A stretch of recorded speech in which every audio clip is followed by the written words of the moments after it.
Mercedes W211 mashinasi tez barakada sotuvimizda.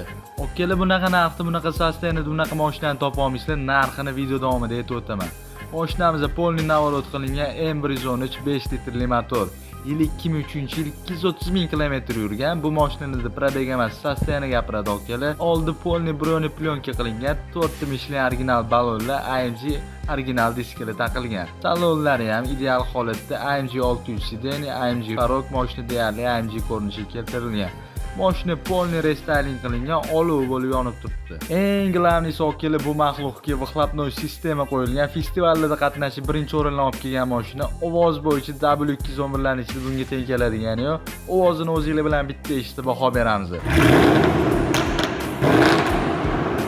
Okela ovozi nima deyapti? O'zingizlar bitta eshitib ko'rdinglar. Bomba apparat, srochni videoni Mercedes shikozatlariga jo'natib qo'yinglar. Mashinamizning narxi $19500. Tez baraka qilishga shoshilinglar. Egalarining nomeri opsiyaniyada.